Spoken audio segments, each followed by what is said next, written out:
initially I heard like popular Utaite at the time that were like studio quality. I was like, fuck, like they're so good. Like, how am I ever gonna like get to this point? But I was listening to stuff that they had posted like very recently. So eventually I was like, oh, I wonder how far back they've been posting. I would look back. They started posting in 2009 and they were just as bad as me. So I was like, okay, well, it's possible. There's growth. Like they grew. So like I probably can too. I think it's also important to like not lose the ambition to get better, because that is, I think, also a big roadblock. People will practice for 6 months, not see immediately tangible results, and like get depressed. I guess 6 months is actually a long time, but like Right. it's probably better to say like a month or like 2 months. Right. And then they just sort of quit. The following is a conversation with Will Stetson, an English Utaite with over 300,000 subscribers on YouTube and 120,000 monthly listeners on Spotify, as well as a very prominent member of the OS community, both as a vocal artist and as a competitive player in the game for many years. We discussed singing, OSU, content creation, and what it truly takes to improve. This is the honmi podcast. To support it, you can subscribe on YouTube or support me directly using the Patreon link in the description. And now for my conversation with Will Stetson. What comes to mind when I say the word content? Pit of despair. I don't know. Like the word content to me is so broad now that I don't even really like it's almost like lost its meaning, at least to me. Like I feel like a lot of people on the internet they'll find some sort of niche market where they can start to make money, and then they'll just call themselves content creator, when in reality it's like that doesn't describe anything about what you're doing. I wish people like I wish people described themselves as like the type of thing they're doing.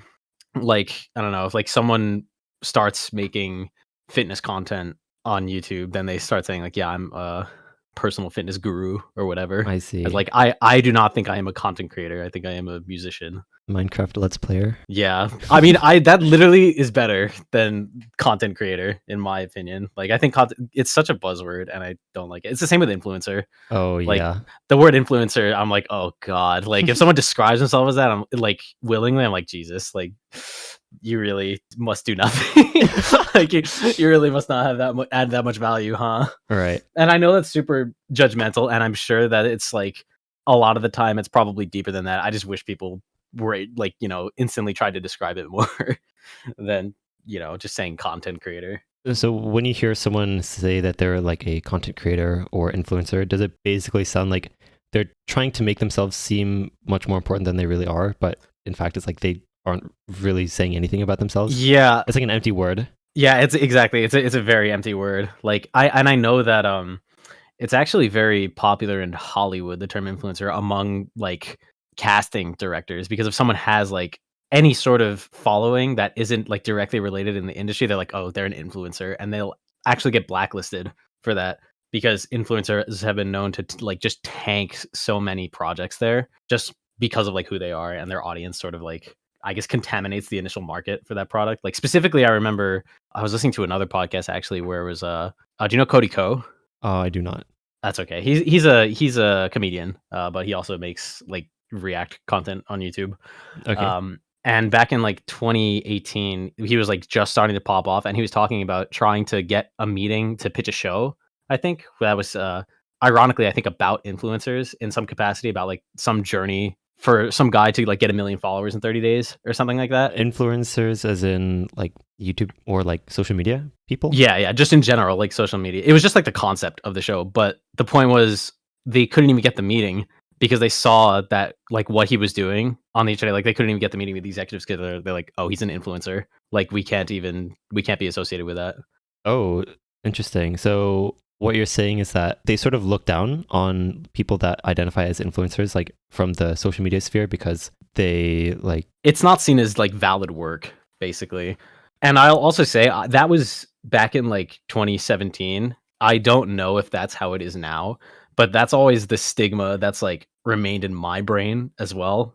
Like it's also just because like, I don't know, most of the people that I see describe themselves as influencers on certain social media websites tend to have a very like self-righteous, egotistical personality where they think they're more important because they see numbers that are large for whatever reason that may be. Like specifically on Instagram, that gets really that gets really bad, I feel like, because people will just like be attractive and like post pictures of themselves, and that obviously gets a lot of attention, which is like fair because modeling has always been a real industry. Right. But then it's like they think that they're like, you know, God's gift to the earth because a lot of people follow them. And I'm like, dude, it's like you're just like looking hot in front of a camera. That's not that deep. You can say you're a model and like people will still respect it. Like, Right.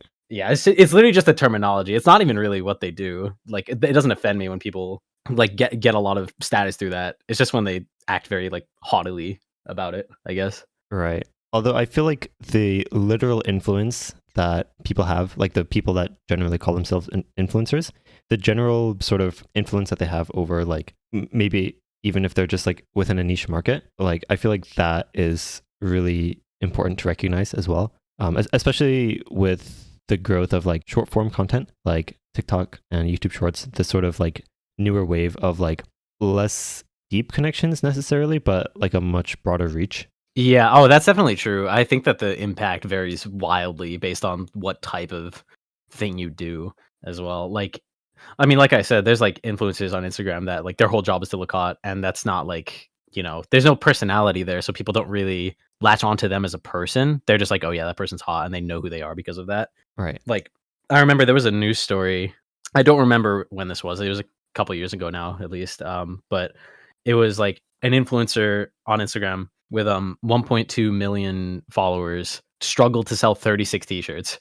And I was like, damn, like they really like and that indicates to me that either like they're just like fake and bought their followers, or it's like the numbers are completely artificial and you don't even really like it really isn't an indication of how successful you are. Oh, It's the type of thing that you do is so important. Like there's people that have such dedicated fans that have like, you know, 20, 30,000 subscribers on YouTube. Meanwhile, there's like musicians, I'm sure, with like millions that no one will buy their merch, you know.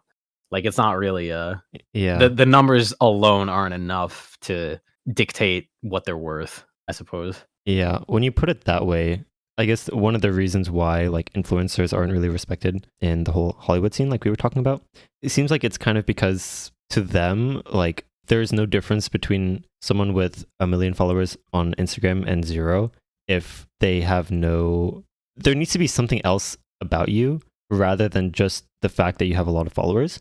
And likewise, I think that influencer is basically just a blanket term of someone with a lot of followers, but nothing else to really back it up. Yeah, exactly. And that's why whenever I hear someone describe themselves as that, I'm like, okay, that's like cool and all, like good job, man, but why do you have 1 million followers? Right. Big Like, number, but why? yeah, exactly. Like if you can like adequately describe why, then it's a lot more interesting to me. Because like if you're like, oh yeah, I have 1 million followers because I don't know, I hosted a charity project that brought a bunch of people together, like, you know, and then we donated all of our money to like, you know, breast cancer research or whatever. I'm like, that's actually cool. You clearly have some level of passion about this. Right, right. Or better yet, if you do that regularly, like once a week, once a month, sort of thing, like you're really known for doing that regularly. Yeah. That's definitely a lot stronger. Yeah, exactly. It's like there's a guy named Pika Clicks. His name is Noah. He runs the MC Ultimate thing. And he only has like 50,000 followers or something like that on his main Twitter account, but he brings together all of these like massive like Minecraft content creators or just creators like around the sphere of YouTube. Like it doesn't even matter. I think he had like James Charles and PewDiePie at one point. Oh, wow. Like that level of people, and he was able to make a successfully run like charity Minecraft event. Actually, I don't know if it was James Charles and PewDiePie. That might have been for something different, but like people like of that caliber were like in the tournament. And it was very successful, had multiple iterations, and they at the end of it would always donate all the money to charity. And he only has like 50,000 followers. So I was like, this person has like much more, you know, worth obviously than someone who just like calls himself an influencer on Instagram and just looks hot. Like they clearly have a lot more, you know, just stuff going on, I guess. Right. Much more value, I guess. Yeah, exactly. I mean, and obviously value is like subjective, right? But in my eyes, that's a lot cooler. What that kind of reminds me of is when you're making a resume, it's like your follower count is basically like your GPA in some sense. It's sort of how I see it because let's say you have 4.0 GPA, like perfect GPA, but if there's nothing else on your resume, then you're not really very special as a candidate. Right. As opposed to maybe you have like 2.8 GPA, 2.5, which is like pretty low. That's like a C plus average basically. Yeah, they're about. But you know, on your resume, you have all these cool projects where you've really brought many communities together and done something really cool. That's really where, like, I think your GPA is helpful to like meet certain minimum objective cutoffs for certain things. Like certain schools might like, just in order to handle the sheer amount of like the sheer volume of applicants that they get, they might have to filter out based on GPA. But at a certain point, like really what matters is the actual content of your resume and not that one line that everyone has. Oh yeah, absolutely. And especially for stuff like media companies, and like production companies, or like animation or whatever, like people who work in the entertainment industry, it's like obviously it's good to have followers. Like it's not gonna kill you or anything like that. But what's really important is if you have like a reel of like stuff that you've done to like show that the work that you've done like on your own or whatever, Right. or just like stuff from prior projects, that is what will get you hired, not like just the fact that you graduated from a film school. Like that doesn't actually matter really. Just because you can do it in theory doesn't mean you can do it in practice. Oh, that too, for sure. And it's really not just about the numbers either. Or I guess if it was me picking someone to hire to do something, for example, I don't really care about how many numbers you've gotten. Primarily, I guess what I care more about is if you can really do a good job. Yeah, absolutely. Like even in my case, like sometimes have to I hire people to make like motion graphics videos for my covers sometimes. And a lot of the time the most talented people have like 3 to 400 followers, but they have a really good reel. So I'm just like, okay, this person like obviously is good at what they're doing. They just haven't really gotten exposure. Right, right, Uh, right. so it's like the follower count is really not indicative of skill. Obviously, there's people who have high follower count that are also good, but that's not what makes them good, basically. Yeah, yeah. That I think that's definitely a good way to put it. And so on the topic of sort of quality standards, I guess, for you personally, especially in your covers, how would you say your quality standards are for your work? And have there ever been times where like you finished a cover all the way to completion and then either didn't release it or just kind of let it rot away for a couple of years because you just weren't really satisfied with how it came out?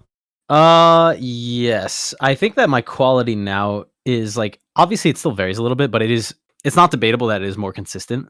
I think my stuff is a lot better consistently now. I think I still do have some misses here and there, obviously, but I also think that it's never good to finish something and then not release it, because then it's just sort of like you wasted your time. And at least in that case, if you miss and upload it, you can sort of see the progression as it goes. Like if I'm being honest, like my almost all of my stuff from early 2017 to like probably when Haramachi Clover came out, almost everything before that is like throwaway. Like I could not listen to it if I was asked. Like if someone showed it to me, I would be like, turn this off. Um, and I think I only really started hitting my real stride in like late 2020 to early 2021, and from there, like it got a lot better. So there's a lot of learning involved in the last like what is it, like 5.5 years thereabout. I feel like even in general, that kind of applies. Like, and what it really indicates, I think, is a sign that you've not only grown, but like recognized your growth.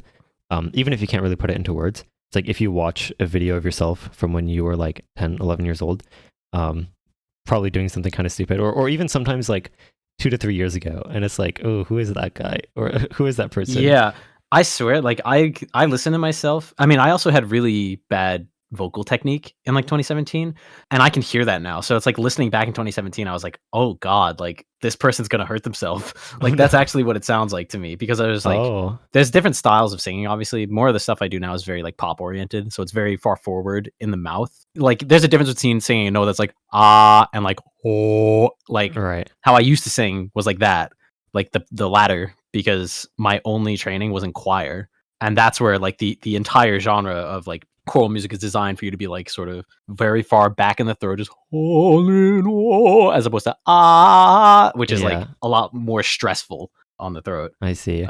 So yeah, it definitely sounded like I was gonna fucking hurt myself back in like 2017. So it sounded like you were singing what was supposed to be far forward as more far back. Yes. Okay, I It see. sounded like I was supposed to be singing classical music when in reality I'm singing a pop song. Okay, interesting. But yeah, I mean, just that sort of stuff. Also, like I think my ego has also gotten a bit better in the last 5 years. I definitely thought I was a lot better than I was back in like 2017, 2018. And I think I got a pretty strong reality check in late 2018. When I think I put out a cover of Pop Stars, which is still kind of infamous on Osu now. That cover, I can safely say, is not very good. But at the time, I was like, "Damn, this shit goes hard," and I was like, not afraid to say it. And then there were a lot of people. I think it got posted to Reddit somehow, and there were a lot of people in there that were like, this is like not it. This is like not good." And I was very like, I got knocked down a peg. I was pretty upset. Oh no. But well, no. I mean, it's fine. Like looking back on it, I was like, well, I understand. I do think that people are like, obviously, people are a bit callous online, but the criticism totally made sense, and it was not as good as it could have been. But now it's good that I can like, I think I could see that, and I think I also have a lot better of an ear now to tell when something is like not good. And to go back to what you were saying about like putting out projects versus like being demotivated by the end of it and scrapping it. Once I start doing something, even if I start over, I don't like stop doing it, I guess. I see. Like there's definitely been covers where I would go all the way through and like finish recording and then I would be like, this is like missing something. I don't know what it is, but like I'm just gonna like try again tomorrow. So I would delete all of the work and then just immediately start again. But when I get the idea will be done. It's just not like, it might not be that version of the idea, I guess. So it sounds like the actual song selection of what you choose to cover is sort of much more important than keeping the actual project that you had made. Because sometimes it might take like many iterations of covering the same song, but you might be throwing out one iteration of that cover, but you will, like, once you choose a song to cover, you pretty much always see it through to the end. Yes, pretty much. I see. And it's also like I've become a lot more critical with like literal individual takes. Like I don't know if you know anything about the process of recording a cover, but generally I'll go like line by line or like 2 lines by line or something like that. So I record in very, very short portions and then sort of like meld the best takes together to I create the see. most listenable thing. Like there's no recording artist goes through and just sings the whole song. Yeah. Like in for a studio take. That just like doesn't happen. So what I'll do is I'm a lot more critical of individual takes. Like usually I don't have to go back and delete an entire project, but it's more about like those individual little lines. Okay, I see. And most lines will take like, 20 to 30 takes before it's like, this is where I want it to be. Now I can move on. Right. Like my average count for takes in a project is like 600 to 700. Oh, wow. And then on the upper end of that, I think my most was like 1400. And then, yeah, generally it hovers around like 600 to 700. Was that Brain Fluid Explosion Girl? Yes, it was Brain Fluid Explosion Girl. And that's just because that song is like not designed for humans to sing. I don't feel bad about having to take 1400 takes to do that whole song. That's definitely true. And I feel like that is probably relatively common with like songs that are originally Vocaloid.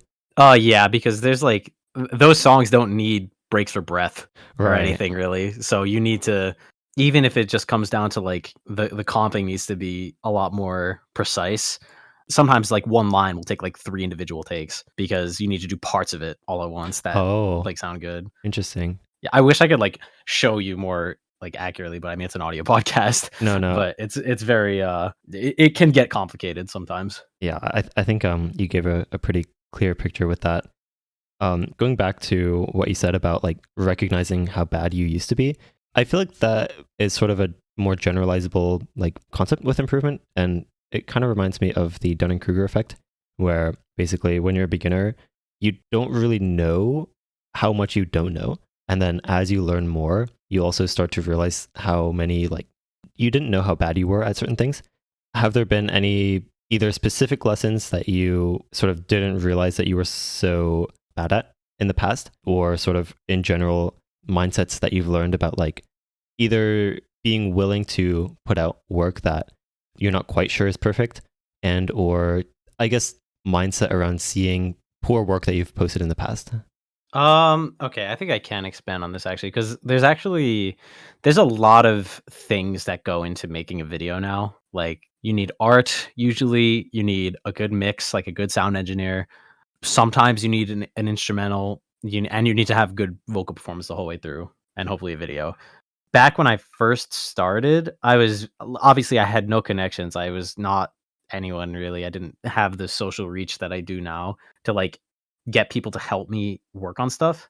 So I just kind of had to do everything myself. And that's like fine, and I think that was a good learning experience back then, but I've also come to learn over time that there are some things that I just am not very good at in this process. Of like making music videos? Yes, like, motion graphics are just not my thing. I can't do that. It would take me it not even that I can't do it, but it would take me years to learn, and I don't have that kind of time. Right. And because of that, I've sort of delegated that process to people who do know how to do it, and, like, obviously, I pay them. So, that in and of itself is a lesson that I learned over time, which is it's okay to not do everything yourself, because sometimes you just need to admit that other people are better at what you're trying to do. And especially in my case, because I'm trying to, like, this is like developing into a business sort of, like, time is very important. Right. I don't have time to spend like for almost probably not 40 hours, but like a very, very long time making every aspect of this project perfect. I just need to find people who I trust, who know what they're doing and can get that aspect of the project done. And I think that there's a lot of people in the sphere that are also trying to make it. I will not name any names, but that hold a sort of higher standard. It's sort of elitism almost that they do everything themselves. Like they have an ego around it? Yes, and I'm like, okay, but you're also making something that I mean, I'll also say, like, just up front, I'm a bit critical of stuff in this field now, like, because I kind of know, like, even though I can't execute everything myself, I know how everything works just because of the people who have like showed me like what they do to either make videos or do mixes and stuff like that. Okay. So whenever I see someone that's like, yeah, and I do everything like talks about it, makes a point of like I do everything myself. As if it's such a good thing. Yeah, I'm like, "Okay, but the thing that you're making is objectively worse because you're not willing to admit that other people can do this better." That's not a high point, that's like a you're in denial point. Yeah, yeah, yeah. And just to expand on that, like even if you do have the abilities to do everything yourself, like sometimes it's just really not worth your time.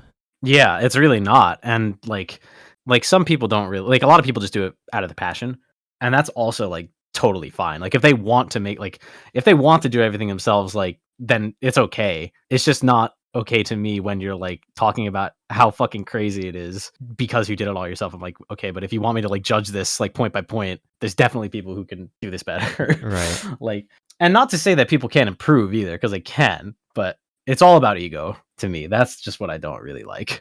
Yeah. And as a point for beginners, because I think while delegation is really important, there's also this phase as a beginner where I think you kind of just have to do all the dirty work because you, like you mentioned, you were sort of in this position as well of just not quite having the connections to really have people to reach out to delegate. But not only that, I feel like having at least some experience with how everything works will give you much more of an advantage when you are delegating, because if you don't know how everything works, I think it's a lot easier to, first of all, not know who actually knows what they're talking about when you're maybe interviewing them for them to help you or something like that. Right. But just in general, I think you should know what those other people are supposed to be doing and what that general process is supposed to look like. Yeah, and I definitely like for at least from the stuff that I do, I have learned that process pretty thoroughly now, and it gives me a lot of respect for those other people too, because I'm like, damn, you were just like so much better. Like specifically, Breadbox David, the guy who, I mean, he's been my IRL friend since high school basically, and he's the one who helps out with writing the translated lyrics for my covers. And he specifically, I'm like, I have no idea how the hell he's so good at what he does. Like I've tried to write trans lyrics, and I've like done a couple, like I've successfully finished a couple, but it would take me hours. Right. And it's just like so much, like you need to have such a ridiculous understanding of the English language and like to be able to do it at the speed that he does. Like he can finish songs in like an hour. Oh my God. Which is really like even the people like my contemporaries who are like as good as me at what they do is like it takes them like days to finish songs sometimes. And I'm like, this guy is just like on another like brain wavelength. I don't know how he does it. And it's just stuff like that makes me realize it's like, okay, like it's okay that other people are better at these things. So you've walked us through a bit of sort of the process of making covers, but can you sort of go a bit more in detail of like what the process looks like from the actual song choice to, again, lyric writing to the actual singing and mixing and music video? Like what does that whole process look like? And like how long does each step usually take? Well, for starters, like song choice is pretty much like obviously I'm willing to take suggestions from people who I'm like very close with because they think it's either like a really good song that would suit me or they just think it's like a good business decision. However, for the latter point, even if it's a good business decision, if I don't, I do have pretty much executive choice. Like, if I don't like the song and I don't think I would have fun doing it, it's like I'm just not gonna do it. It's Right. not like because it really matters actually. Like, if I'm not gonna have fun doing it, then it's like it'll just subconsciously I'm gonna do it worse, Right. and it'll probably and I won't be proud of it being on my channel in the long run. So song choice is like pretty much my executive decision, and the things that we then need to decide on how to get done. I say we. I'm pretty much my own manager. But at this point, what I need to think about is, okay, does this song have longevity? Like, will people listen to this for a long time afterwards? And in which case, I would get a lot of people to help with it. Or if it doesn't, then I don't mind cutting corners to just like, make a proper video. The only thing that can never have cut corners is audio, which that's my voice, lyrics, and a mix. Those are the core components to a cover, and I have a very good group of friends who helps me with that. Which is, as I said, David. If David doesn't want to write a song, Sayri writes a song, and then Niu, formerly known as Blake, Dictate, does my audio engineer work, and he is very, very good at it as well. That is like the core components. Anything extra would be just to avoid a copyright claim, basically, which is getting a custom instrumental, a custom video, and custom art. Which that is what I'm focusing on a lot more now, because I think that in general it just leads to a more memorable video as well. Like, sometimes it's okay to just rip the original video and just like put your own audio over it, but you will get copyright claimed and it will not get monetized. Like, regardless, you're not going to get any like sort of pay from that. I see. Which since this is now my full-time job as well, like that's actually important. That Right. actually matters quite a lot. So unless it's like some sort of really intense trend bandwagon, I'm probably going to try and get a full video done now. So that just involves all of those aspects involve just hunting down contractors on Twitter pretty much to get that type of work done. Work being, art, motion graphics, and an instrumental. But so for an actual like completely in-depth video, well, lyrics, as I said, take absolutely no time because David is just like a prodigy. I don't know how he does it. Vocals will usually take me a day or so. Depending on the length and complexity of the song, it will probably take me about 5 to 6 hours of like actual recording time. And stuff like Brain Fluid Explosion Girl is an outlier because that one took me like 3 days to get done because it was just so many just takes, so many layers as well. Oh, wow. Mix will take anywhere from like a day to like 3 days, just because Blake is, has a full schedule. He's a little busy. An instrumental will usually take around 2 weeks, so that's why I have to plan ahead actually pretty far in order to get a video done like in a timely manner. And it's the same with videos and art. Art usually takes around like depending. It usually takes from about 3 days to a week, depending on who I contact. And a video can take anywhere from a week to like 3 weeks. So it's usually around like almost a month before something that's like really, really in depth will get put out, unless I try to rush it, in which case it can be as little as like a few days. I see. So then how many songs are usually in the pipeline at a given time? Well, that's starting to change quite a lot. Usually I am very like last minute, and there's a lot of projects that I've rushed before, like, and cut corners on that I probably shouldn't have, and therefore lost monetization on, which I'm trying very actively to stop doing. I'm trying to plan ahead now. So I could tell you, I have a text document actually here that has all of my work and progress on it. Oh, okay. So there's 11 videos that are currently in the pipeline in some way, shape, or form. That basically means that like you've already done the lyric and singing part of it and you've sent it off to other people? No. So the process is also very like there's not like a necessarily an order. It's just those are the things that need to get done. So I have contacted someone about one of these aspects, and one of them is getting done. Okay. So like just as an example, there's actually a couple songs are like ready for me to record, but they're just not going to be able to. I have a pretty like deadlocked schedule for like what videos are going to come out when. There's some things that all the assets are done except my voice because I'm just like this isn't going to come out till like the end of September. So I just don't need to record this right now. Interesting. And there's other stuff where like my vocals are done, but there's no mix or there's no video yet because I just haven't contacted anyone yet.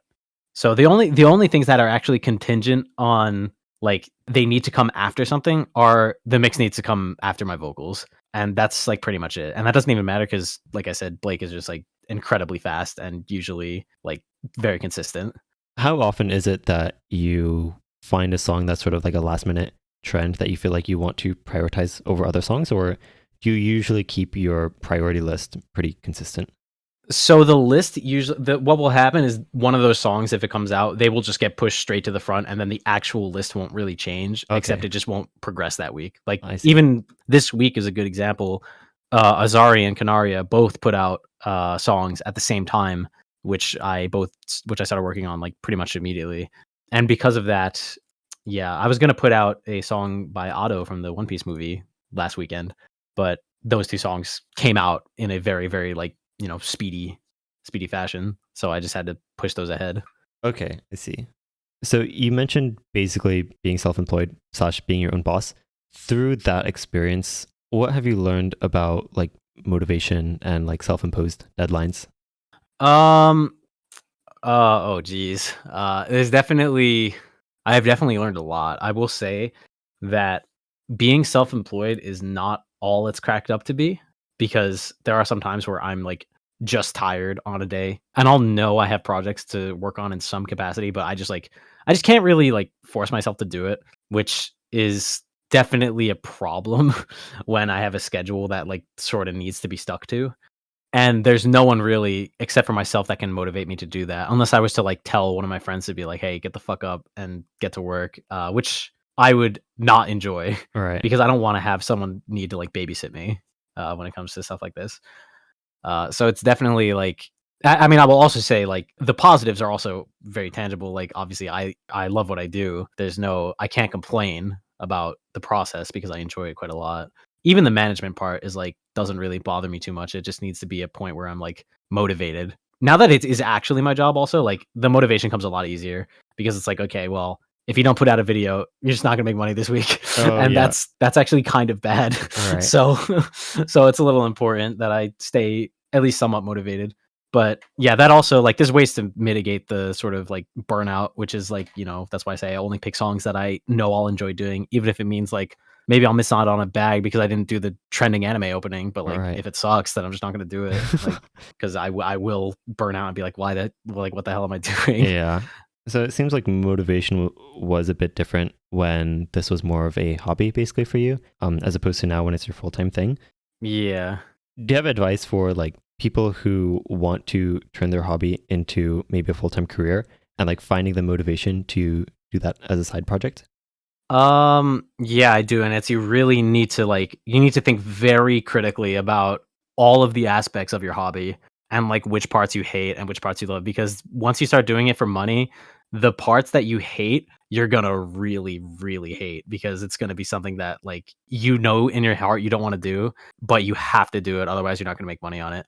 And that's like soul crushing for a lot of people. I think that's in particular, I think Koa, obviously, Right.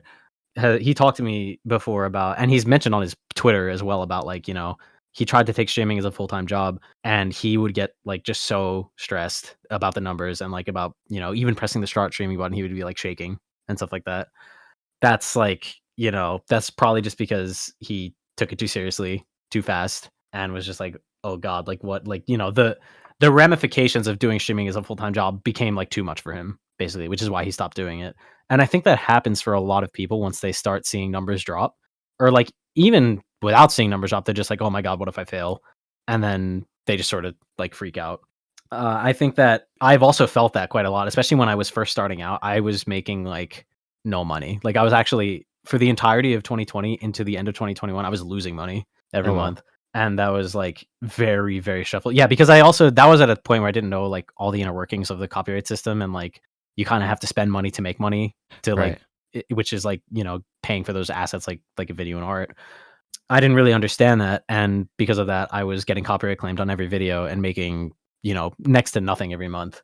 Or I would either go even or lose like a couple $100 a month, which is very, very stressful. Right. I would not recommend if you are like you need to be okay, how can I put this? I think that if you want to make your hobby a full-time job, you need to be making enough money already that it's a full-time job. Like if you quit, as opposed to like you had one good month and now you're going to take it full time. Like that in particular streaming is a very, very good example for this, because I know a lot of people very personally that they'll have like, a month or 2 months where they'll make like, 8, 9, $10,000 or something like that. And I think that sort of gets to them a little bit, and they'll be like, "Holy shit, I can do this for a full-time job," and they'll try. But in reality, the streaming ecosystem is so competitive. Like, you can fall off at any moment, and it's not, like, always clear why. Like, sometimes people will just get bored, and they'll just, like, leave. And it's not even, like, that creator's fault. Right. So unless you are like 100% certain that you are going to be able to do it for an extended period of time and not have any financial security, or not financial worries rather, financial security, then I would not recommend going full time, because it's just not like, it's not worth it. And eventually, that's also not to say that you'll always fail, because you won't. Sometimes people succeed, but if it's not guaranteed, I wouldn't recommend doing it. Right. And I think when you are doing that activity, even if it's the same activity, I feel like what is at the forefront of your mind really changes when it is in the context of it being your full-time job, or like you trying to make it your full-time job. Yes, absolutely. I think a lot of people I think people lose the for fun aspect of it a lot once money comes into play. Right. Like, it's sort of like, I don't know, the passion, I feel like, can be sapped a lot more easily once it becomes only about money. Right. Which is why I think I'm also saying I'm speaking from the perspective of someone who is incredibly lucky. Like, music is pretty much all I think about at, like, any given point in time. So, like, if I wasn't doing literally this, I would be doing something else related to music. Like, it's just lucky that I like it so much. And that's how I've always been. So it's like, I knew that this was gonna be fine. But people's hobbies come and go and change all the time. So, like, even in, like, the realm of, like, Osu content, most people, I think, don't stick with Osu for 10, 20 years. They're not going to do that. They're gonna play it for, like, 3 years, and then if they decide to make videos about it and build up an audience, like, if they get bored, it's like, what are they gonna pivot to? Right. That's, like, a really important discussion to have, because I think going full-time in Osu content is incredibly difficult. It takes a special breed for sure. Oh, yeah, 100%. You need to, like, know exactly, you need to know that you wanna do it, like, as long as you need to. Yeah. And I think you also need to really know what you're doing. Yeah. No, 100%. Like, it's not even that you need to know what you're well, okay, that's not true. You do need to know what you're doing, but you need to be also willing to do it. Oh, yeah, that's true too. I don't know. I'm not as qualified to talk about Osu, because I don't make videos in Osu, but, like, just from what I've seen, it's like, it seems very difficult to continually make Osu content. Right. Yeah, I feel like I reached this point as someone who is mostly making improvement related content for a couple months, and then I sort of like ran out of questions to answer and I was like, now what do I do? So, yeah, that's definitely something that like you have to sort of not necessarily plan ahead, but like keep that stuff in mind at the very least. Yeah, no, 100%. Yeah, I mean, yeah, it's not something that everyone's gonna know immediately either. I'm just saying, like, you should try and think about it as much as you can before going full time, because full time is a really, like, serious commitment in anything, really. Right. So, on the topic again of motivation and I guess particularly burnout, there's definitely this thing of like taking productive breaks in the form of like healing burnout or like recovering from burnout. How would you sort of distinguish between a productive break that's like helping you get out of a rut or burnout or something like that, and like at a certain point it sort of reaches the point of procrastination instead? What do you think is sort of the difference between those two? I need to think about that one for a second. So you're asking what's the difference between burnout and procrastination? Yeah, like taking a break for burnout and just procrastinating. I think a lot of people use it as an excuse, personally. I think that's also very common between people who started out something as passion and now it has become a job, because it's more of like, not that they're burning out, but that, well, I don't know. It just depends on how you define burnout, I guess, because I know people who just like run out of ideas, Right. and like, I don't know if that's considered burnout or just like you've sort of ran the well dry, you know? Like, it's not about you can't think of an idea, it's about there maybe aren't that many left, Oh, which is a serious discussion to have, I think. right, right. Which that's where like pivoting comes into play. On the topic of burnout, I feel like burnout mostly comes when like you're just not quite having as much fun doing the same thing as you were in the past. Right. I mean, I think that, oh gosh, I mean, like, it's so this is like a really difficult question for me to answer, actually, because it's like, I I feel like I don't really burn out that much. And it's also like I'm very lucky because the type of thing that I do, the revenue is actually very passive after a certain point. Like I could reasonably not make a video for a month and my income would not change drastically. I'd still probably make around the same. Right. And obviously that would go down eventually, but like for at least a while I would be doing just fine and there wouldn't be any noticeable change. But I know for stuff like different markets like gaming, if you stop making videos for a month, your numbers are just gonna tank. And that's really demotivating for a lot of people. That's true. So it's like it's all that's why I'm saying it's difficult for me to answer because ever since I really went full time, like I don't think I've experienced that. So it's like I can only speak from like people's perspectives that I've like seen burnout, which I think eventually developed into like laziness, which is like if there's like a game that they're playing and that's their main game, but they don't want to make anything that would like help them, I guess, like say Valorant or something like that. If someone's like a Valorant streamer and they just want to play off stream for like a month because they don't want to like talk to people or whatever, I'm like, okay, that's like approaching the point of laziness because it's like, okay, you just don't want to do your job. Yeah, that's a good point. It's not that you can't do it, it's that you won't. Yeah. But that's also like a really like niche example. Right. And it's a slippery slope because there's definitely people who like do really feel that they need to take the time to do that. And I think obviously given the circumstances, I think that's okay as well. But I think what we're really talking about is like being able to recognize why exactly you're not doing that activity, basically. Right. Oh yeah. That was what I was gonna say, is that burnout goes like very hand in hand with discipline. Like I think that in order to take a productive break, you need to be like, okay, I'm gonna give myself this allotment of time to like not think about my job. And just like, well, not even not think about my job, but just like not actively do it. Right. Just to see if that passion sort of comes back. And the discipline part comes where whether like you stick to that time slot or you just sort of let it get longer and longer. Right. And sticking to that time slot, both in that like you don't make it last too long, but also that you don't cut it too short. I think a lot of people, when they try to give themselves a break, they still during that break, they'll feel guilty about it. Yeah, that's definitely, I mean, but that's like, I don't think that's anyone's fault really. Right, It's right. very difficult. I think burnout is such a difficult topic to broach, honestly. Right. Like, and once again, I think I'm in a very like privileged position to be talking about it because I really don't experience like extreme burnout. If anything, actually, I have problems where I get like too motivated, but I can't work. And that's like also soul crushing. Like, specifically, like the last month, I did a lot of traveling because I went to Anime North and I also went to Las Vegas for a few days. And every time, I don't know why it is, but every time I travel anywhere, my throat just absolutely dies. Oh no. And I can't sing. The only thing I can do is like manage other people that are like working on projects that I need to do. And that's like, if I know that there's a song I really want to sing and want to get it done immediately and I can't do it, it's like I like don't know what to do with myself. Oh no. Yeah. Which is like really bad. It's like not, I think it's not nearly as a severe a problem as burnout, Right. but it's like that's like my burnout. It's like the see. opposite.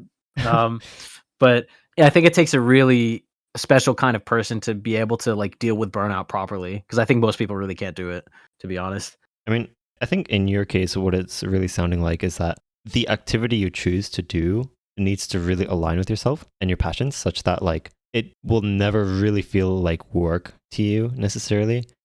Yeah, that's definitely true. This is sort of the ideal balance where like it feels like play to you, but it sort of like looks like work to others or is received as work to others. Yeah, it's definitely incredibly subjective. Like I know people who just love streaming for like the activity of streaming, which Right. those people are like, I think that's like, I think Ed is like a really good example. Like he is like a streamer for sure, like for probably life, if I had to guess, Right. just because he enjoys it so much. And since it is his job, he probably thinks he never worked a day in his life, which is like awesome. But that's not most people. I think most people like it starts as a hobby that they like. I mean, I also think most people's hobbies don't run that strongly, to be honest. Like that takes a specific kind of person to be so dedicated and passionate to one thing that they're willing to like devote their life to it.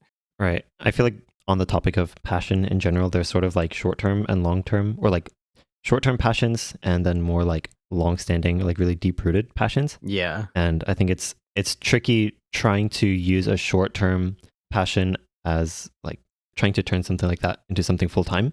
Because when you're really in it, you can't really tell the difference a lot of the time, or it's very hard to. But yeah, I think on this whole topic of burnout, I think what this is really making me think of is that like I feel like burnout probably comes when the activity you're doing isn't running on passion necessarily. It's also kind of running on discipline or motivation, where that's sort of a more like, it's sort of running on like a finite energy bar, basically. Yeah, and that energy bar sometimes depletes. Right. And I think that's probably where people start to feel burnout. But there's some activities you can do where you're really running on an infinite energy bar. Yeah. Where you basically like, the term burnout doesn't even really come to your thoughts because like what are you talking about? What burnout? Like, this is so much fun. I could literally do this for the rest of my life and another lifetime after it. So yeah, that's why I'm like, yeah, I think it's like I'm almost not even qualified to speak on this because I only think about music pretty much all the time, and that's how it's always been. Like, even though I haven't always been singing, like I only started when I was like 17. I played piano for like 12 years before that, and like during that time, all I think about is like just like the practice and like enjoyment of music. So it's just like lucky that it's that I'm into music. It's not even that I'm into making like English covers. Like this is just what I just enjoy this like right now, and this is what I'm like really good at in the music sphere. So right. it's like I think it's a little more broad than like I like making English covers of Vocaloid songs. Yeah. That's just sort of the current manifestation of it. Yeah, I exactly. see. So referring now not only to your passion for music, but also sort of the years that you spent competing actively in the OSU tournament scene, what sorts of things have you learned about balance and sort of time management, but mostly balance in the form of not only work-life balance, but also in balancing multiple passions? Hmm. That is difficult because I also think I definitely like it fluctuates a lot between the two. At least when I did play. I have like RSI now, so I can't really play the game. But and I do think that actually contributes quite a lot to my recent expedited output. I guess there have been a lot more videos in the last like 3 or so months since I stopped playing actively. That's just because I didn't have something else to dump my time into. Right. So I think a lot of my active time did go into Osu when I still played because music is also like something that, at least in terms of my current like output, I am a small cog in like a big machine. So all those other cogs can work while I'm like I don't need to be recording for like all of that time. Right. So even though like a lot of the work, quote unquote, that I do involves just a lot of like thinking about like who needs to be doing what at any given point in time, and that's something I can do passively while doing something else, like playing Osu. So Osu was like my buffer between like making videos Right.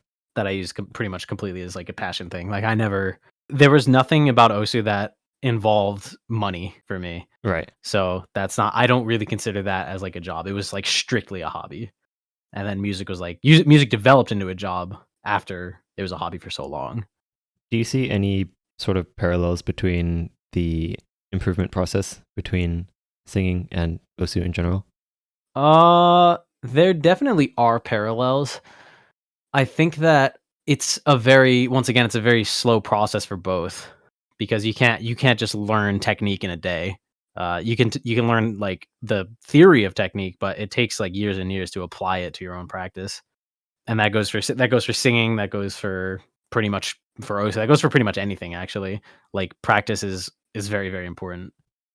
How important is it to study theory? Like you said, you can learn about theory behind technique. Is that actually something that's important to do? Like if I'm starting to learn how to sing, for example, like is it worth it to have a tutor or have classes or something like that? Or is it something that I could just sort of start practicing? I think that a teacher definitely helps a lot. I think that there are like it depends on the type of person you are. There are the types of people who can just go on YouTube and be like look up vocal routines and just like practice them of their own volition, but it requires a lot of discipline. Having a teacher will sort of keep you on that track more easily, I think. Like it's not required because the internet is just like a fucking insane resource. Like you Right. can find anything you want to if anything you want to learn, you can learn by yourself on the internet. But Right. like with like, very minimal exceptions, but a teacher will probably help the average person a lot more. I had a teacher for like a short time in 2018, and that's how I was able to progress so quickly in that year in terms of my technique. Because even though I still wasn't nearly as good as I am now, like I went from like absolutely unlistenable in my own ears to like I could see this being fine, even though in my own quality standard it wasn't like the worst thing in the world or anything. And I was able to like if I didn't have that teacher, then I still think I would probably be not as good because they really like fixed a lot of my bad habits in terms of vocals. But it took like, like I said, a couple years after having that teacher to really fully apply it to my own to my own voice. Oh, I see. So I mean like yeah, and it's also like difficult because for singing specifically, I think that's a lot different than something like Osu because we don't really know a lot about Osu still. Like a lot of it is theory, and I think a lot like there is no set routine that will help you in Osu like there is in singing. Right. Like the human voice is a very well researched topic. Osu is really not. Right. So it's like, everyone sort of is still fumbling to find their own way in Osu. Right. Right. Because I think everyone like everyone's routine is different and everyone's routine will help others in like a different way. I almost want to say like, okay, I don't even know if this question's worth asking, but it's like, do you feel like that is something that's sort of unique to just Osu in terms of like, or okay, yeah, just ignore that one. That's all good. I mean, were you asking like, even though it's not fully well researched, like, do you expect people to still practice? Well, Or, no, like- no. It was more like, do you feel like the fact that Osu is not very well researched is a quality that other activities like also have? But then I was like, that's not quite what I was trying to ask, but like that's basically what it was. But I was like, that doesn't really make any sense. So, Yeah, I mean, like, there's definitely stuff that isn't. I mean, singing is definitely not in that category, but there are things that like right, it's mainly I feel like stuff on the related to video games. right. Well, I feel like even streaming to some extent is kind of like that. Yeah, I mean, the idea of I'm gonna go full circle and say the idea of creating content is also like that. Like, That's it's true. not. There's new things coming out all the time, and like sometimes something just sticks, but you never know until you try. I mean, there's like tried and true formulas within genres of like video, Right. but there's not like someone could just come out with something crazy and new and it would just blow up. I remember when reaction videos like first became a thing. Oh God. Like that was like this is revolutionary. That's still a thing now. Like That's and true. now people have really gotten that down to a science, but like when the first one came out, when the Fine Bros just started like, milking that horse for all it was or that cow for all it was worth, like fucking yeah, I mean everyone realized, wow, this is something new and this can work. We can do this. Right. Right. And now it's like I don't know what the next reaction video is going to be. Oh, the next one that's gonna come out. Yeah. Well, yeah, the next like concept as big as that. Yeah. Sort of. I think it's Ryan Trahan, the penny thing. The penny thing? I don't know what that is. Oh, really? What is that? He's like, I turned one penny into like $100, or like he does like challenges with pennies. Oh, That guy. that. Yes. Okay. Yes, I do know what you're talking about. Yeah. That's possible. That's very but I also think that's like the problem with that is that it requires a lot of time and dedication. Right. So, and most people don't have that. Oh, that's true. That's true. So it might not become as popular. Like by that logic, like Mr. Beast is also like the next big thing, but Okay. no one is ever. Yeah, the barrier to entry is definitely up there. Yeah, the barrier is very high. I think the answer is like internet documentaries are going to get much larger than they even are now. Oh yeah. Because I also think that long form content is sort of the future. I think eventually people are going to really burn out of this short form, like 30-second clips on like TikTok and stuff. Which is why you can already see they're like switching to like more longer form stuff. They've really like sort of created an entirely new just video hosting site. It's not even just like watch this TikTok anymore. It's watch this video. Oh. Because they have like 3 minutes now. Oh, That's like interesting. that's pretty long. Like Yeah. for if we're talking, it's sad that I'm saying that, but it's like pretty long in Yeah. terms of like the short video ecosystem. Right. I mean, like the structure of what the video looks like is way different. Yeah, no, people can like actually. I mean, even though the money is still not there, Right. people can definitely get huge audiences making like longer form content on YouTube now, or fucking not YouTube, but TikTok now. Oh wow. And eventually, I think it is going to be a like direct competitor to YouTube in that aspect. Even more so than it already is. I feel like that sort of goes back to the whole topic of like shelf life of videos, where like short form content just doesn't have nearly. I'm pretty sure there's basically no shelf life, and I feel like that's sort of the appeal to shorter form content. We sort of have like that dichotomy, like I was talking about earlier, where like shorter form content is like 1 mile wide and 1 inch deep sort of stuff. Yeah, there's always like new stuff Right. that can come out. Yeah, you're not getting the shelf life is like literally fucking like just throwing it in the trash after like a day. Right. Like even like more so than it used to be too. Because I remember when Vine was huge back in like 2014, 2013. I don't even. Is that right? 2014. Yeah. I think that's right. That was like there's classic Vines that people still quote. Like Yeah. that has not happened with TikTok. I can't think of a single like, and I've actually been using TikTok like a fair amount lately, and I can't tell you like a single memorable one that I've found, which is really sad, actually. Which is kind of interesting, given that TikTok is kind of the, or whatever it's called. Yeah, it's the like the grandchild of Vine. Of Vine. Yeah, the first one that came to mind is what are those? Actually, I was visiting family last weekend, and have a younger cousin who's like I think 12, and he said, "What are those?" And he pointed to my socks. I wasn't even wearing shoes, but he just like referenced it as a meme. That's so good. Holy shit, dude! I don't think I've heard one of those in like 3 years. That's awesome. Yeah, I was like, dang, some things never die. Yeah, dude, fucking there are some huge ones from back in Vine, but yeah, TikTok like there's like sounds, but even those have like a shelf life of like, a month maybe and then they die. Yeah. Like even a couple of my covers became TikTok sounds at some point, and now they're just like back to being normal videos. Right. Like even though one of them was incredibly popular for a time, now it's just another cover on my channel. Oh, right. Which is, like, totally fine, but it really shows that, like, yeah, I don't know why the ecosystem of TikTok is really, really short-lived a lot of the time. I mean, you can't even really like you open the app and it just plays a random video from your feed, basically, like automatically. Yeah. So it's like inconvenient to find videos in the first place. Like YouTube, you open your feed and like here's like 12 videos from anywhere from 1 minute ago to like 10 years ago. Do you think it's by design? TikTok? Yeah, like that you can't really search for anything? Oh, yeah. Like the search function sucks? 1000%. I mean, like the psychology behind it, well, at least this is sort of how I see it, is like the shortest travel distance between opening the app and like getting sucked in, basically. Right. And like just, there's so many like little things about TikTok, like the fact that when the video ends, it just like automatically plays again. You can pause, obviously, but like it never really ends. You know what I mean? Right. Yeah, constant simulation. Right. And it's like, even the creators by design put that because that's what's rewarded in the algorithm, constant simulation. And like that's sort of the ideal that the creators all sort of strive towards. And so what you end up with is like, yeah, basically that. It's really like sinister when you like dive into the psychology of it. Yeah. That's why I don't really like TikTok. I only started using it because it seems because like it or not, it's an amazing tool for marketing. Oh, for sure.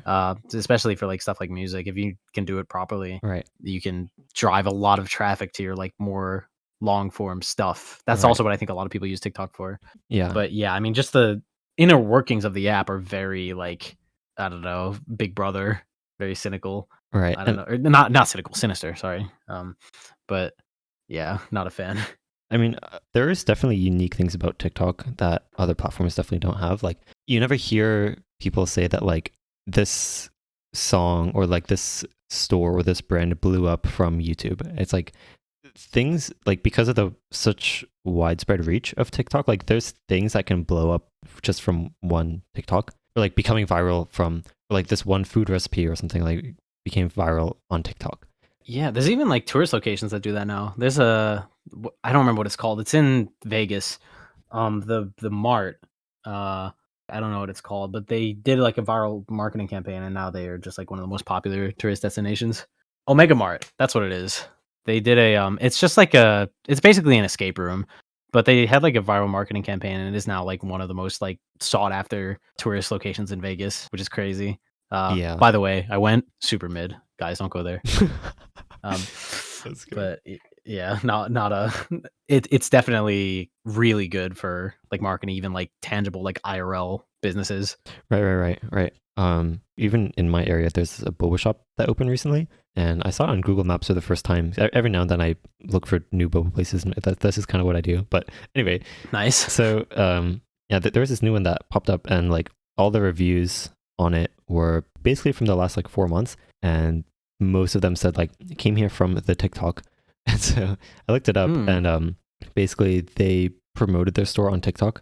I think the one that was most viral, it was this TikTok of the owner. It was basically like this single owner of like this boba shop throws out so much boba every day because like people aren't coming to his store, and then it's like come support your local like boba shop sort of thing. Oh, I don't like that. I don't like that at all. I don't think I it was don't like the idea of that. Yeah, I mean, to be fair, it's like this sort of marketing that works on TikTok. And it's like if you're gonna market on TikTok, you have to do it the TikTok way, which kind of sucks. But it's like don't hate the player, hate the game sort of thing. Yeah, I mean, yeah, I'm not like mad or anything Right, about right, right. that, but it's just like the the idea of like manipulating people like that to go to it Right, because no one's going there. It's like, wow, pity me, come to my right. store. Although to be fair, I went there and that boba is definitely the best in Orlando, or like probably top 3 that I've seen. Oh, well, that's good. Okay. Yeah, so I mean, it's actually good. So I'm also like, I'm going to be hypocritical and say I'm willing to forgive a lot of manipulative marketing if the product is like really good. right, right, It's the same with like, I have opinions on clickbait as well. I think that if clickbait still brings you to a great video, I don't care. right. That's true. Because like at a certain point, it's like that's kind of what you got to do, but also it's like that's not the only thing you got to do, basically. Yeah, no, I mean, like, if you have clickbait with no actual, like, good content behind it, God, I fucking hate that I'm using this word now. If you have, like, clickbait with no actual, like, reward behind it, Right, then I think you're, like, trash. Like, you shouldn't do that. As you just That's one of the situations where it's, like, hate the player or hate the game, not the player. right. Because I do think clickbait as a practice is, like, it's, like, unfortunate that it exists, but if you can do it and still deliver, then it's fine. Right. Although to be fair, it's like one of those things that's been around since before online video. Thing like news article, like sensationalizing stuff. Oh yeah, absolutely. Yeah, it's a practice as old as time. It's just like it's more obvious to people now that like actual normal people can do it Right. with stuff like videos. Exactly. And I also think that it's ever evolving. Like just like the actual like contents of a video evolve. Clickbait changes all the time. You remember the red arrow era? Oh yeah. I mean, it's still a thing, but It is, but it's like kind of dying a little bit. it's found its like place. Like there's only Yeah. certain types of thumbnails where it makes sense. But yeah, I think what you're talking about is when like it was in every thumbnail, no matter what. Yeah. Do you know what was big now is actually it's not even really never mind. I was about to say the Discord thumbnail, but that's like not even really Oh, clickbait. That's just like a format. like a screenshot of Discord chat log. Yeah, exactly. Oh, interesting.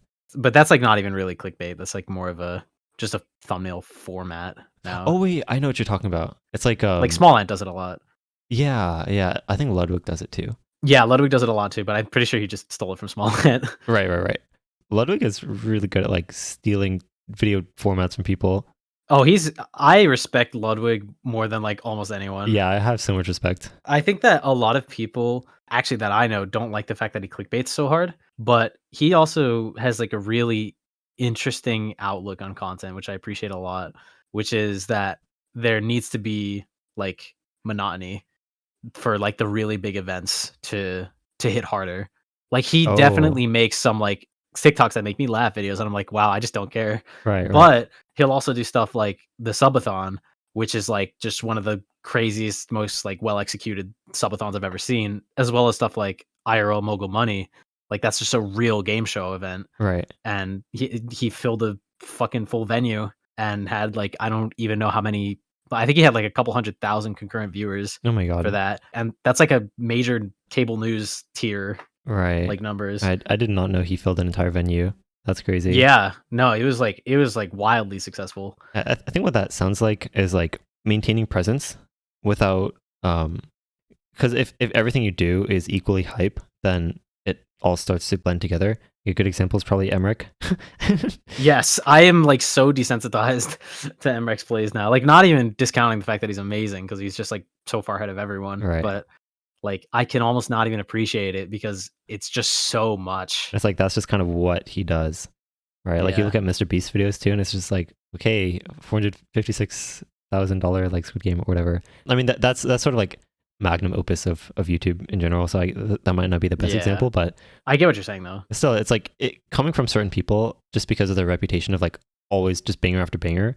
It's like they're just known for bangers, and so like they bang less, if that makes sense. Yeah, no, that's absolutely true. Like even for me specifically, that's a thing. Like I remember there was a time where I tried to do a cover a day back in like 2019. I did it for a week. And all of those videos, even though I'm sure if I released them on a normal schedule, would have done very well, they all did substantially less well because it was like a day apart. That's just like too much stuff for people to. And I still have that problem. Like even like I just was talking about before, I released that Canary and Azari song.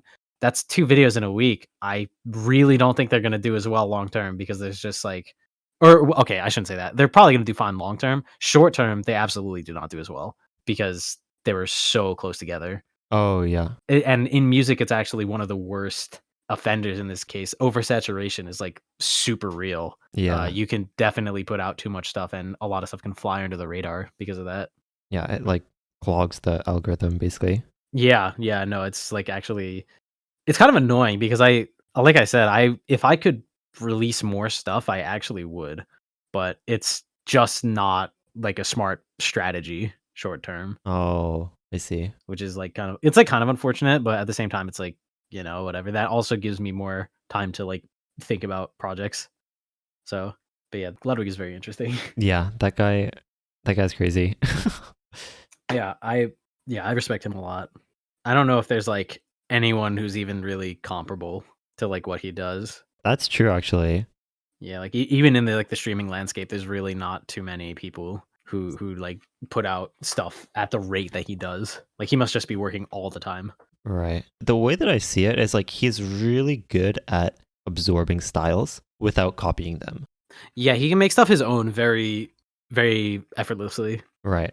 Even like the reaction video format is like it's like tried and true, but somehow his are like more enjoyable. Right. Actually, what comes to mind for me is he has another channel called Mogul Mail.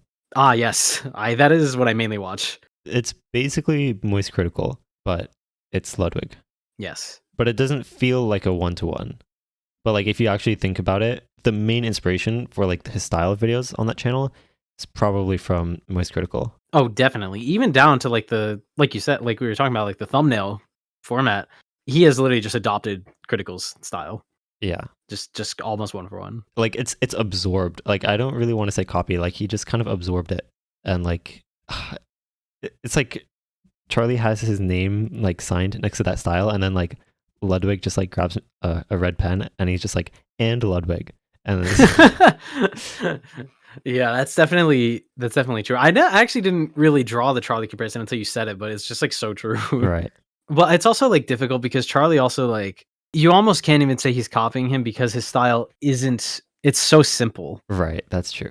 It's not like there's a gimmick that he's taking. It's just literally he's sitting in front of a camera talking about a current event that interests him in some capacity, and then pulling up articles and videos to sort of help illustrate a story that he's like trying to talk about, which is like difficult to do on the fly. That's definitely like difficult, actually. I feel like I actually saw his channel and was like, huh, maybe what if I did this? Right. But I think that I probably wouldn't be able to do it. My stream of consciousness isn't that good.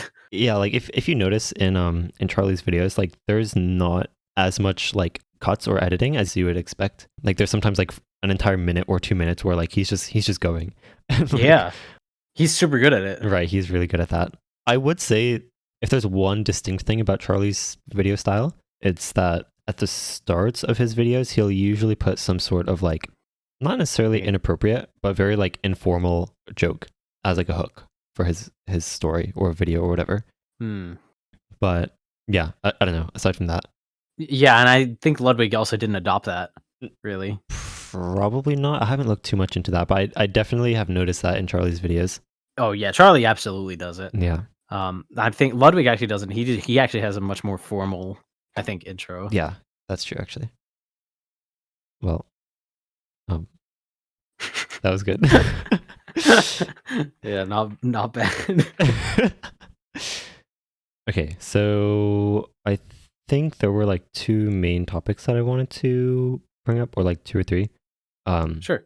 Is there anything else that you wanted to bring up about balance in general, like balancing different hobbies or passions?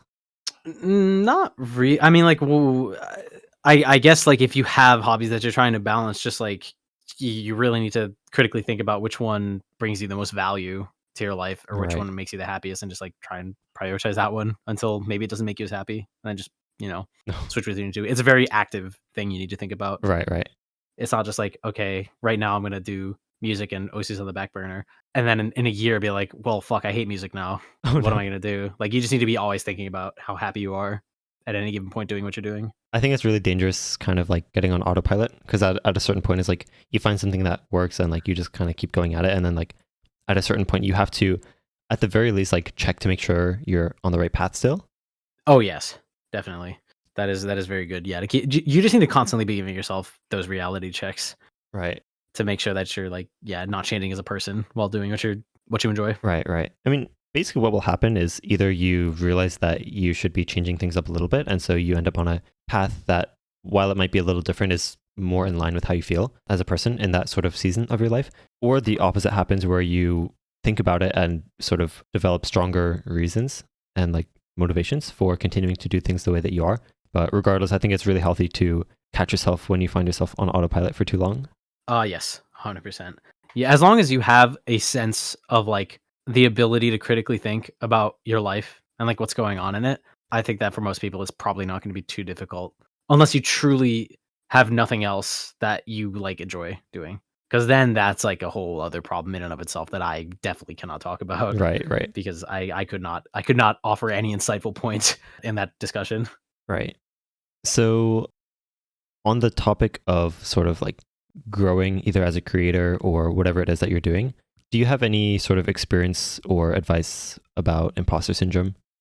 Uh Yes, I think that it's even though you may not personally think that something that you've made is your best work, other people's opinions do matter. I think like a great example is like from my own library, of the Black Rover swing arrangement, infamous. Oh, yes. That is still my actually wait, I don't think that's my most popular video anymore. I think Lag Train overtook it. Thank goodness. But that was definitely my most popular video for a very long time, and it really like, I don't think it didn't upset me, but I was like, "Damn, this is, like, not really," after, like, less than a year of it being up, I was like, "Damn, this is really not, like, representative of, like, what I want to be known for." Oh, yeah. Which I don't know if that's exactly imposter syndrome, but it's, like, on that spectrum, Right, right.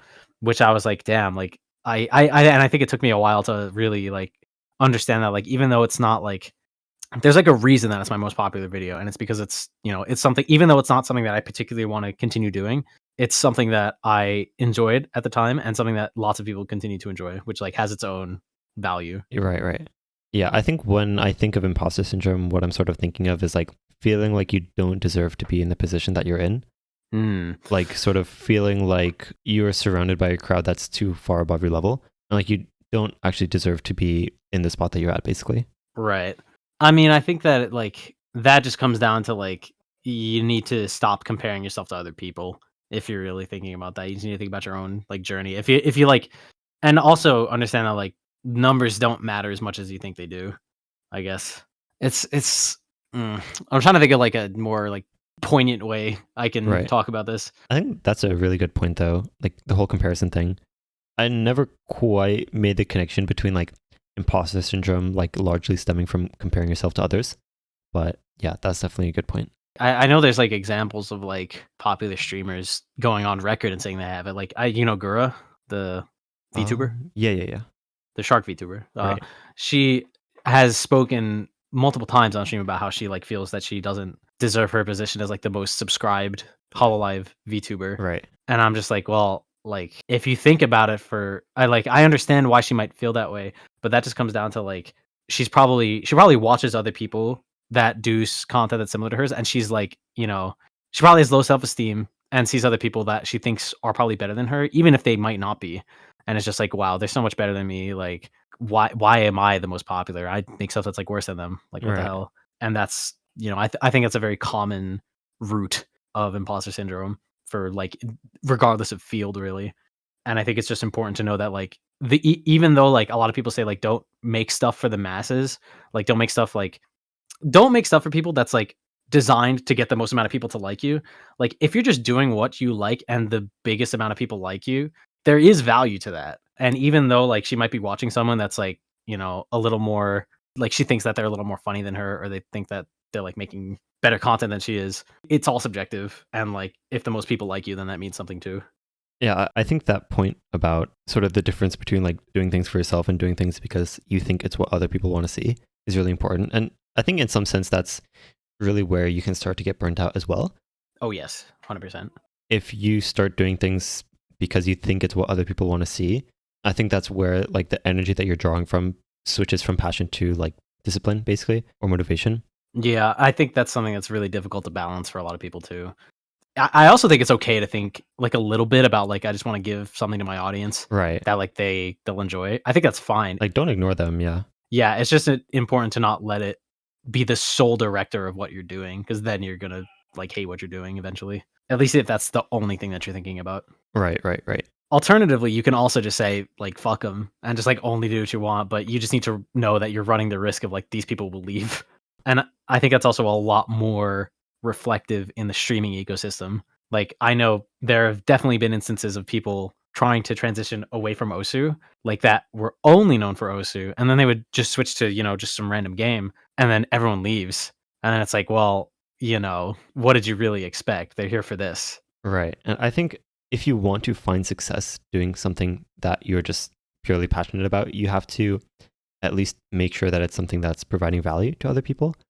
And it could just be in an entertainment sense as well. Like, I think in your case specifically, like if you make songs that people can enjoy just in their day-to-day lives, I think that's good enough and something that people can find value out of.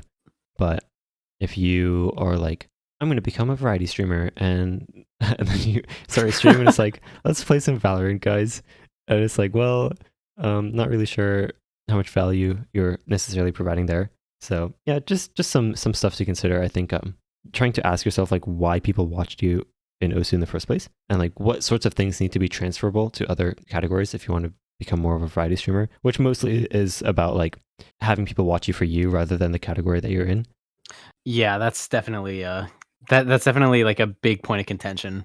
I think within the streaming ecosystem is like entertainer versus skill, Right, right. which is like in the skill world, that's a lot more like cutthroat and definitely more prone to burnout, I think, than just being a general entertainer. Because if you can be entertaining at anything you do, then of course people are going to stay. That's Right, awesome. right. But you just need to like start out there.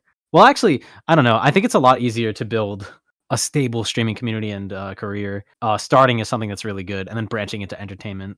Yeah, I think that's the more traditional route if I had to imagine. Yeah, because I mean, like, even just in esports, like, so many people from, like, the pro scene and, like League or Valorant or CS:GO, like, they become streamers after their careers are over, Right. and they're like Tarek is, like, a good example. He became, he was in CS, right? I'm actually not sure. Okay, that's fine. I'm pretty sure it was CS and then switched to Valorant to do, like, content full time, and he has, like, 30,000 concurrent Oh viewers, wow. like, just playing Valorant and being, like, knowledgeable about the game. Yeah, what comes to mind for me is probably XQC, kind of similar. True, yeah, because he was Overwatch, right? Right. Yeah, and then just became a streamer. Yeah, he's actually the best example because he's, like, also just, like, the godfather of Twitch at this point. Right, that's true. Yeah, and I think it's a lot more, difficult to go from being an entertainer into, like, just being, like, a pro or just, like, only having the skill and not the entertainment value. Right. So for you specifically, when you started making music content or like covers, basically, you sort of started in the Ozu ecosystem, and then over the years, you sort of gradually expanded into a wider audience as well. What was that process sort of like for you, and what sorts of advice would you give to people that want to do something similar? Um, hmm. Well, yeah, I did start out in the Osu community, and I did it actually by being like I would cover songs initially that were like popular within Osu, and then put them on the subreddit, and they would get like initial interaction that way. And I think because of that, my first cover, Fairy Tale, I think it got like 2,000 views in a day, even though I had like I don't know, I think I had like 100 subscribers at the time, just from like prior uploads that I will not mention from like 4 years ago, like 4 years prior, and that was, like, cool to me at the time, and I think at the time the community was also a lot different.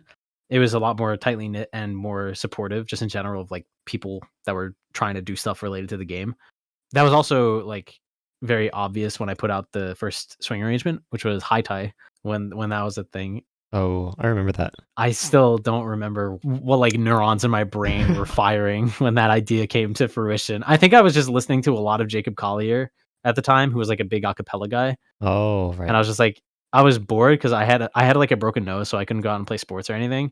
So I was just like, fuck it, I'm just gonna make this stupid joke I on my see. computer. And it's like a 40-second song, so that helps too. Oh yeah, it was very easy. I think well, okay, I'm not gonna say that. That was when I was very new to recording, so I was actually quite slow and inefficient. I Right. think it took me like that project took me like 12 hours. Oh my gosh. It took me longer to make that than it takes to make like a full-fledged video now. Oh, wow. But that was also because I just had no idea about like arranging or anything. So I was just like sort of doing like playing it by ear.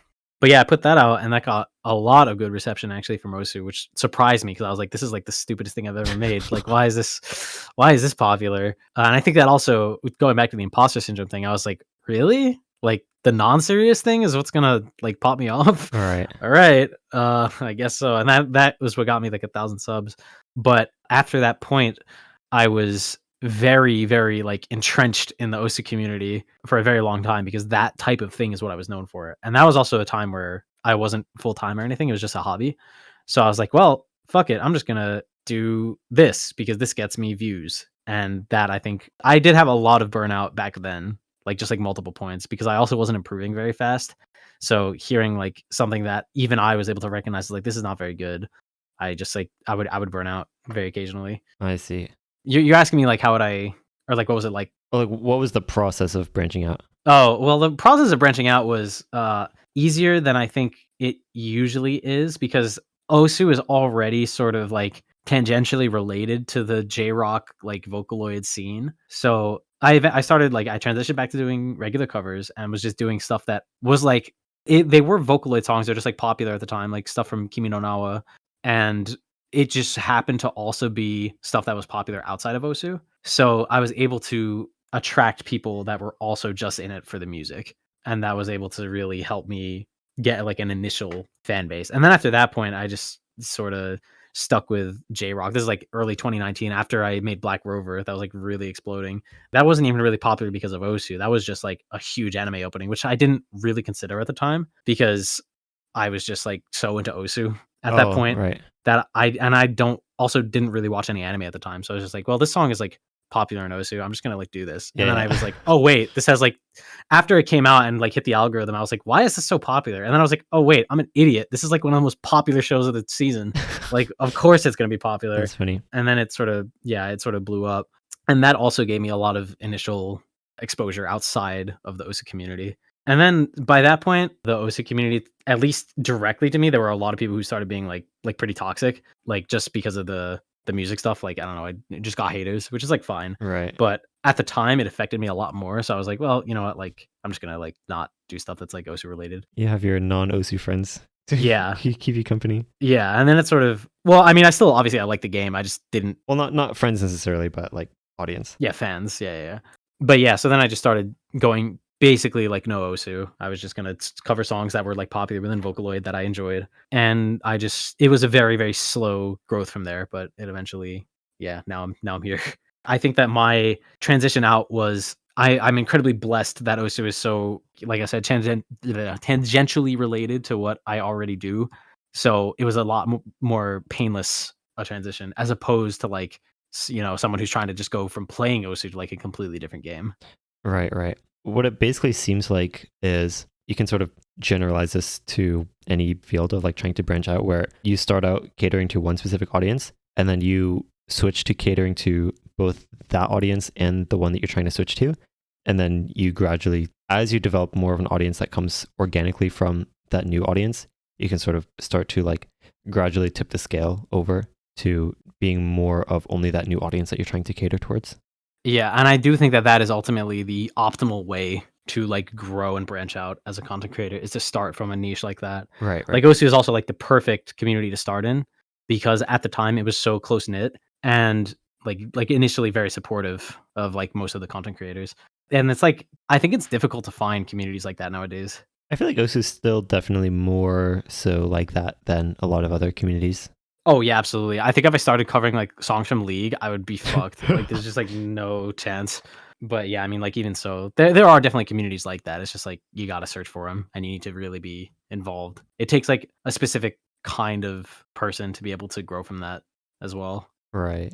So, I mean, to your initial point, which is like, how would you recommend like branching out? I guess it needs to be seamless. It can't be in a hard transition to like more broad stuff. All right. Although, kind of similarly, I feel like starting out is actually more important to start out in a niche, I would think.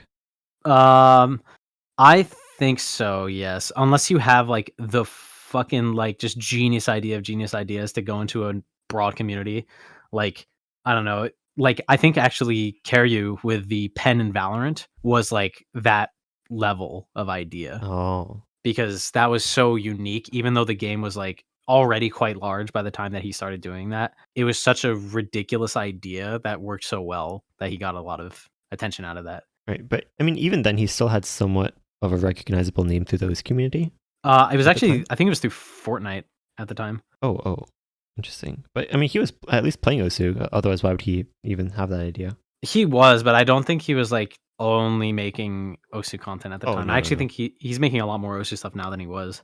Right. Yeah, I mean, he's going to be rank 1, so makes sense. I think that Pen Valorant came before like the main Osu arc.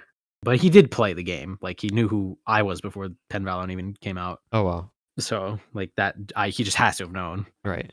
But yeah, I mean like yeah, so I would just say like seamless transition is very, very important. Like you need to start like sprinkling in Right. other videos not completely related to what you're doing. That is if you're looking to branch out. Right. There's also people who just like thrive in their niche for a very long time, and that's totally fine too. So, what concepts from singing have you learned that can apply to non-singers or like non-musical people? Uh, hmm. Or like, what concepts from improving at singing do you think can apply to like non-singers? Well, it's I think touched on it before, but it's that like practice is very slow. Don't expect results immediately. Or improvement from practice is slow? Yeah, improvement from practice is slow. You need to be very patient, and eventually you will see results as long as you stick to like a very consistent routine. And I think it's also important to like not lose the ambition to get better because that is I think also a big roadblock. People will practice for 6 months and not see immediately tangible results and like get depressed. I guess 6 months is actually a long time, but like Right. it's probably better to say like a month or like 2 months, Right. and then they just sort of quit, which is I think very common in a lot of different hobbies. Like even if it's just like working out, people will like they'll go to the gym, they maybe won't even do proper research. Like they'll just do like random exercises, not become Arnold Schwarzenegger in like the first like 2 months and be like, this is fucking pointless, and then just like not go. Yeah. What that actually reminds me of is like, if you're relying on seeing yourself improve for motivation to continue doing that thing, I don't think you'll ever get very good at anything. Yeah. That's usually what I tell people.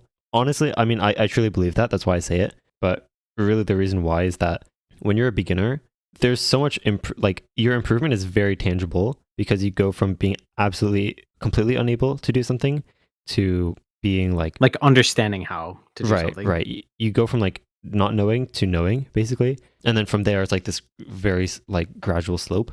Yeah, that's why I almost am sad that I use the gym example because like newbie gains is a real thing. That's true. Right.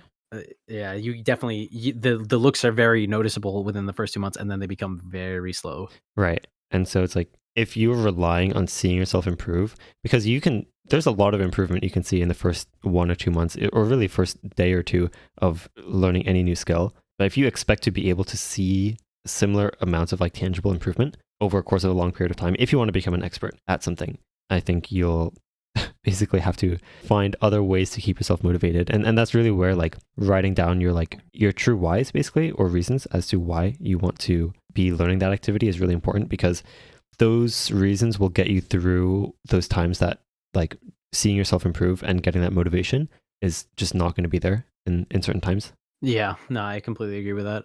I also think it's very important not to compare yourself to prodigies, if that makes sense, Yes. because they do exist, and it's like I feel like it can be very disheartening for people to like see someone that's like so much better than them with like seemingly no effort. Right. Like even though those people might exist, they are the point 0.1 of the 0.1% of people probably doing your hobby. I think actually someone like Eterna is a really great example. I think that even though he obviously did a lot of practice for a very long time to get to where he is in the speed meta, there is like a level of genetics there that like most people just can't like vibrate two fingers independently. That's like just not something people can do. Right. So like to look at him and be like, why am I so shit?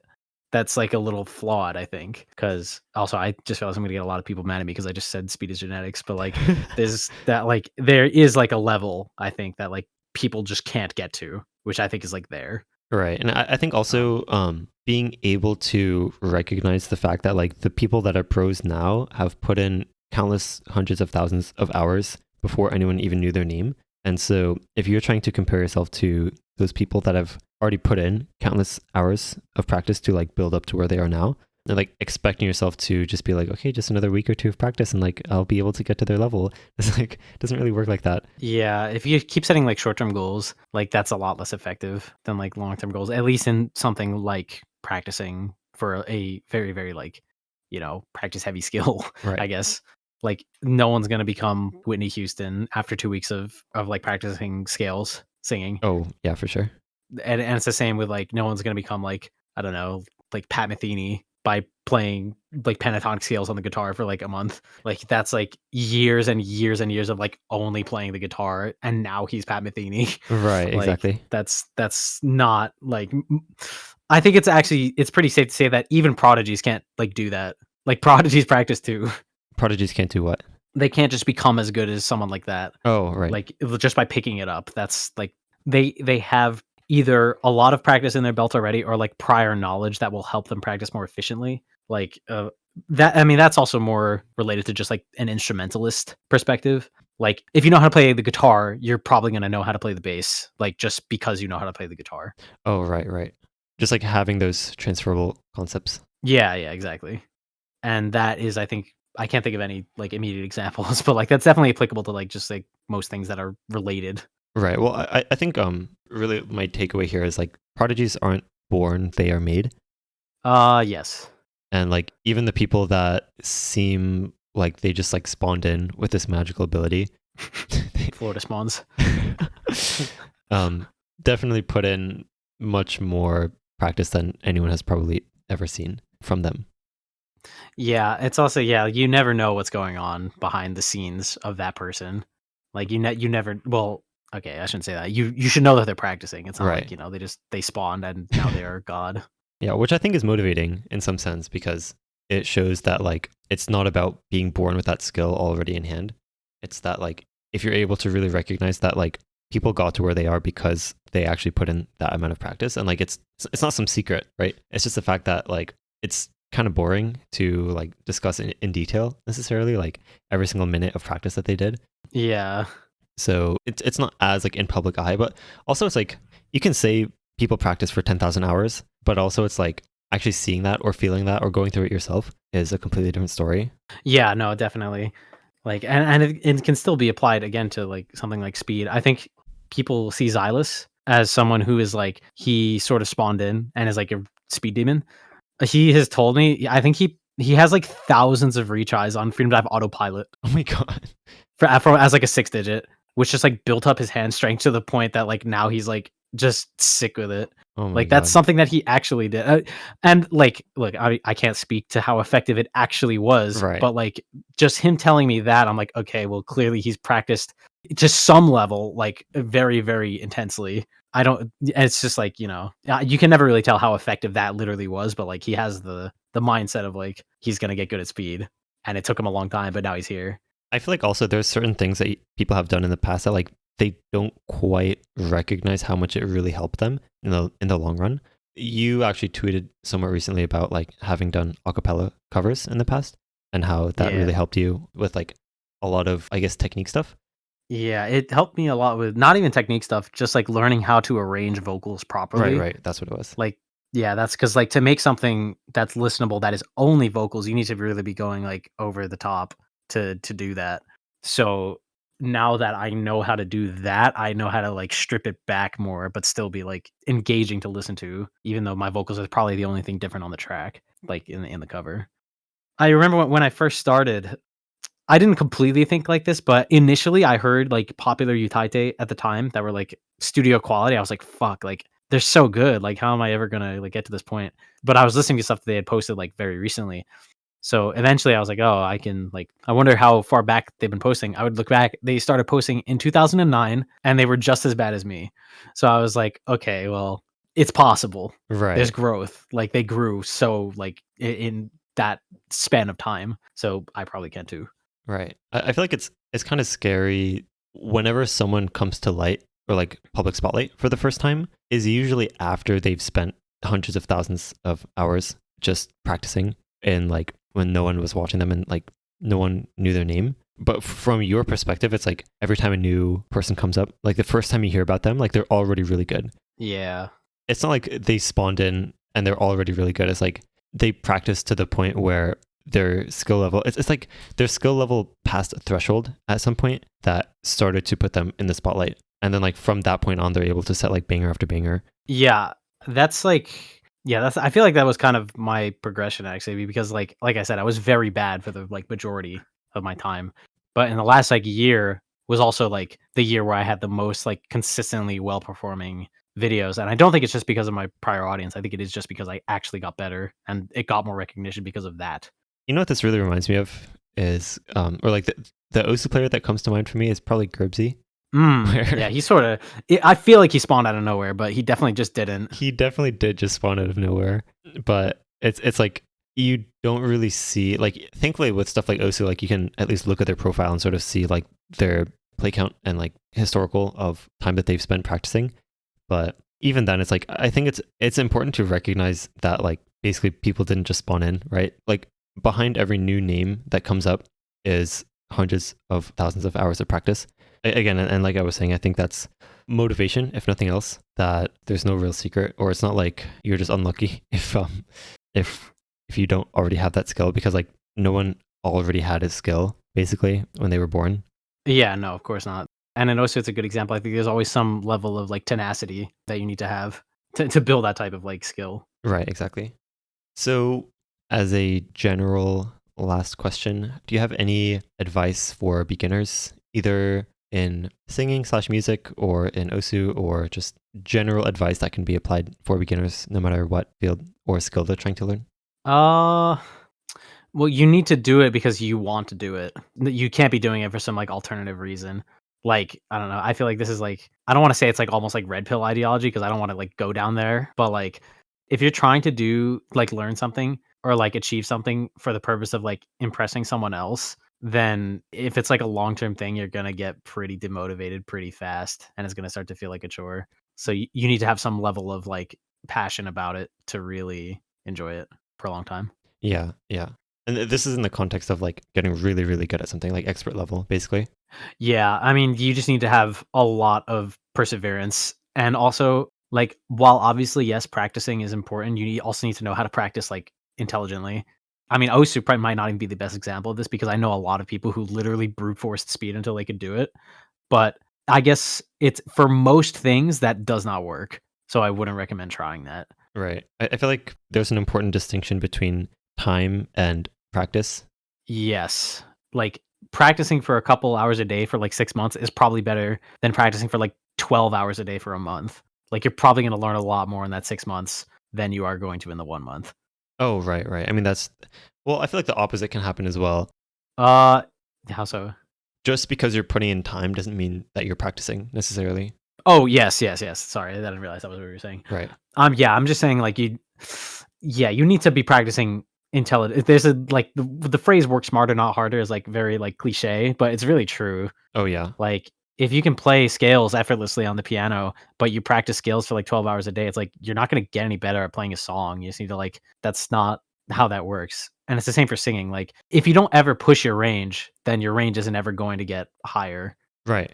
if that makes sense. Like and you also like on that same note on the opposite spectrum, you're not going to get good at high notes in one day. And if you try, then you're going to hurt yourself Oh, that's true. and it's going to fuck you for life probably. I wouldn't recommend doing that either. Yeah. I tried doing that and I actually did hurt myself, so No. definitely don't do that. Yeah, back in like 2017, this is before I had formal training. I see. I tried to sing a song that was like way too out of my range. And I was like forcing the notes out of my throat. Oh, Basically, no. I was practically screaming. And the next day I had like a huge like lump in the middle of my throat. I was like, oh God, like something happened here. I like pulled a muscle or something. Couldn't sing for like 3 weeks. Oh, that's scary. Yeah, it was really bad. Luckily, no permanent damage, but yeah, I mean, that really taught me. I was like, okay, I need to like chill and like, do some more streamlined practice as opposed to just trying to fucking like blow my vocal cords out and hit a high note. Right. Like you'll get there, but don't try to jump there, basically. Yeah. Yeah, exactly. It is a slow grind. Don't worry. You will get there as long as you like stick with it. All right. I think those are wise words to end on. I hope so. Yes. I hope I was cognizant enough to like make some good points. No, I think you definitely brought up a lot of good points, and I think your perspective is really unique as well. So yeah, I definitely appreciate you coming on and sharing your wisdom. Thank you for having me. I appreciate it.